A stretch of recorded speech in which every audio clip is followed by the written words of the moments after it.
राहुल गांधी को राजनीति का एबीसीडी भी पता नहीं है। सतपाल मलिक बिल्कुल शुद्ध रूप से बीजेपी का राज्यपाल रहा है। सतपाल मलिक अपने घोड़े, जितने भी घोड़े हैं ना, सारे घोड़े खोल ले, आएंगे तो मोदी जी ही। सतपाल मलिक को उम्मीद थी कि मुझे उपराष्ट्रपति बनाया जाएगा, उसकी खुंदक वो निकाल के और बीजेपी के खिलाफ अनर्गल बयानबाजी कर रहे हैं, लेकिन उनको पता है इस पे बीजेपी का इससे कोई फर्क नहीं पड़ने वाला। जो भी निजी स्वार्थ से जीता ना, वो खत्म हो जाएगा। सतपाल मलिक का कोई नाम लेने वाला नहीं होगा फिर। सतपाल मलिक थोड़ा हमारी तरफ खुल के बोलने वाला इंसान है, तो उनको लगता है कि जाट वोट डाइवर्ट हो जाएंगे।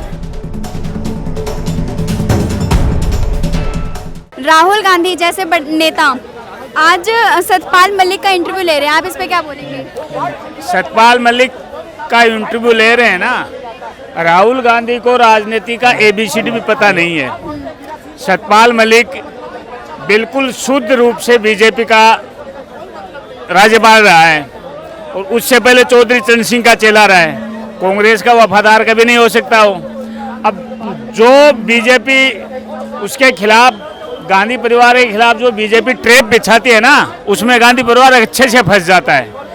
उसी का ये परिणाम है जो राहुल गांधी सतपाल मलिक जी का इंटरव्यू ले रहे हैं। सतपाल मलिक झूठे इंसान है और झूठ ही बोलते हैं। अब उनका इंटरव्यू लेने से खाली कांग्रेस क्या कर रही है, एंटी आदमियों को उठा रही है। जो एंटी है ना, जो बीजेपी के एंटी हो गए, जो इसके पदों पे रह चुके हैं, अब उनका वो करेंगे। राहुल गांधी खुद झूठे हैं। वो क्या देश के बारे में सोचते हैं? विदेशों में जाकर के हमारे देश की बुराइयां करते हैं। यूके में चले जाते हैं, यूएसए में जाते हैं, क्या कर रहे हैं? हमारे देश की बुराई कर रहे हैं कि लोकतंत्र खत्म हो गया, दलितों को वो करा जा रहा है, अल्पसंख्यकों को वो करा जा रहा है। क्या कर रहे हैं? वो हमारे देश की बुराइयां कर रहे हैं। और जो आदमी हमारे देश की बुराई करे, उसका चाहे आप किसी का भी इंटरव्यू ले लो, वो भी क्या होगा, वो झूठा ही कहलाएगा। देखिए, इस कांग्रेस ने देश को हमेशा विभाजन करा है। 1947 में ले लीजिए, इन्होंने कितने, नेहरू जी ने कितने हिंदुओं को मरवा दिया। 20,000 से ज़्यादा लोगों के साथ में बलात्कार, और आपका कितने हिंदुओं को मारा काटा गया। आप देखिए जम्मू कश्मीर में कितने पंडितों को भगाया गया, मारा काटा गया। तो कहने का मतलब कांग्रेस जो है ना, वोट बैंक की राजनीति करती है। और ऐसी राजनीति ना, ये अब उनको पता चल रही है। अब क्यों जा रहे हो तुम भैया मंदिरों में? अब क्यों जनेऊ पहन रहे हो कोर्ट के ऊपर? है इससे अच्छा तो पहले वो करते, पहले क्या करते थे, और अभी भी वही कर रहे हैं। अभी भी वही राजनीति कर रहे हैं। कह रहे मुसलमानों को तो सुविधाएं देते रहो, हिंदू को प्रताड़ना करते रहो। जरूरत क्यों पड़ी इंटरव्यू की? देखिए, इंटरव्यू की जरूरत इसलिए पड़ी, वो बीजेपी को बदनाम करना चाहते हैं। देखिए, बीजेपी को बदनाम करना चाहते हैं, और इस तरह से बीजेपी बदनाम होने वाली नहीं है। आप चाहे जितना भी जोर लगा लो, मोदी जी है। जहाँ से सोचना शुरू करते हैं ना ये लोग, वहाँ से मोदी जी की सोच शुरू होती है। जहाँ इनकी सोच खत्म हो जाती है, वहाँ से मोदी जी की सोच शुरू होती है। तो कहने का मतलब यही है, मोदी जी हैं, मोदी जी का कोई तोड़ नहीं है। सतपाल मलिक थोड़ा हमारी तरफ खुल के बोलने वाला इंसान है, तो उनको लगता है कि जाट वोट डाइवर्ट हो जाएंगे, क्योंकि सतपाल मलिक पश्चिमी उत्तर प्रदेश का जाटों का एक जाना माना पहचाना चेहरा है ना। लोग जानते हैं चौधरी चरण सिंह जी का चेला रहा हुआ है, लेकिन उससे उनको कोई फायदा नहीं होने वाला। सतपाल मलिक के कहने से कोई 10 वोट भी नहीं डाले गए थे। वो कांग्रेस को डलवाना चाहेंगे तो बीजेपी के वोट को डाइवर्ट करना बहुत मुश्किल है। चाहे वो आज मोदी जी बीजेपी छोड़ के देख लें, आज यदि मोदी जी बीजेपी छोड़ के अपने हिसाब से वोट डलवाना चाहेंगे, बीजेपी का वोटर डाइवर्ट नहीं होगा कभी भी। बीजेपी का वोटर कांग्रेस वोटर थोड़ी है जो कभी आम आदमी पार्टी में डाइवर्ट होगा, कभी कहीं होगा, नहीं, कभी नहीं होगा। सतपाल मलिक का दावा है कि मोदी सरकार नहीं आएगी इस बार। उनका दावा ही है ना। उनको क्या खुन्नक है, मैं आपको बता दूं। मैं उनको बहुत अच्छे आज से नहीं जानता, सतपाल मलिक को बहुत पुराने टाइम से जानता हूँ। सतपाल मलिक जी को उपराष्ट्रपति बनना था।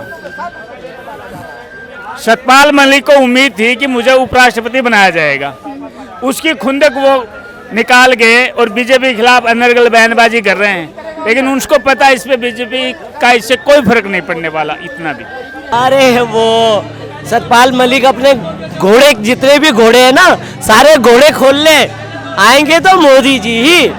आएंगे मोदी जी ही, चाहे कोई कितना भी कर ले, पर आएंगे मोदी जी। कांग्रेस के पास क्या कोई मुद्दा नहीं रह गया जो बीजेपी के नेताओं है ही नहीं, मुद्दा है ही नहीं ना उनके पास। कांग्रेस के पास मुद्दा विहीन मतलब एक कांग्रेस की बात मत करो, जो 28 दल कांग्रेस के साथ जुड़े हुए हैं उनके पास कोई मुद्दा ही नहीं है। उनका एक सिंगल मुद्दा है, वन लाइन उनका मैनिफेस्टो क्या है, मोदी हटाओ।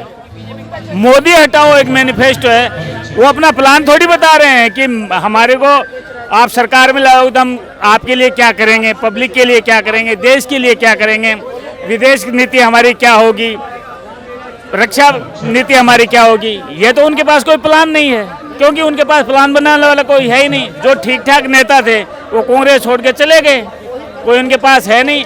अब गांधी परिवार ये चाहता है कि हमें कुछ बना दिया जाए।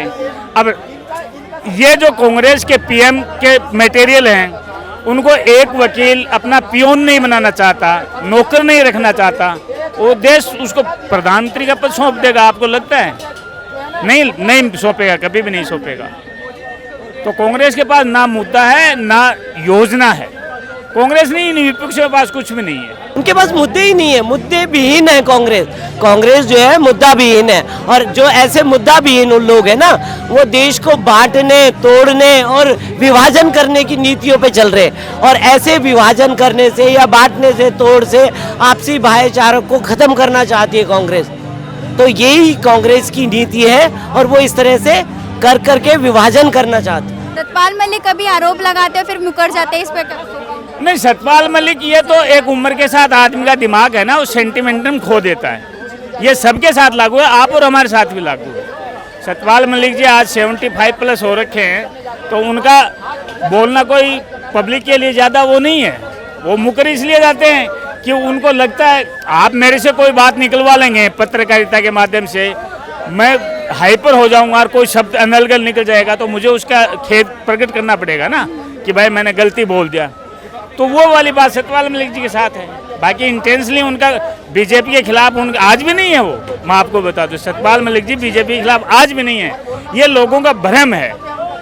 वो हाईलाइट रहना चाहते हैं, हाईलाइट रहना चाहते हैं। उनको उपराष्ट्रपति नहीं बनाया, ये खुंदक उनको जरूर है, क्योंकि मैं उनको पर्सनली भी जानता हूँ। उन्हें पता है कि आज मैं आरोप लगाऊंगा, कल को मैं अंदर जाऊंगा। तो अगर जो वो कर रहे हैं ना, वो अपनी एक स्वार्थ विहीन, मतलब निजी स्वार्थ के लिए जी रहे वो, और निजी स्वार्थ से जीने वाले आदमी का अस्तित्व खत्म हो जाता है। जो भी निजी स्वार्थ से जीता है ना, वो खत्म हो जाएगा। सतपाल मलिक का कोई नाम लेने वाला नहीं होगा फिर।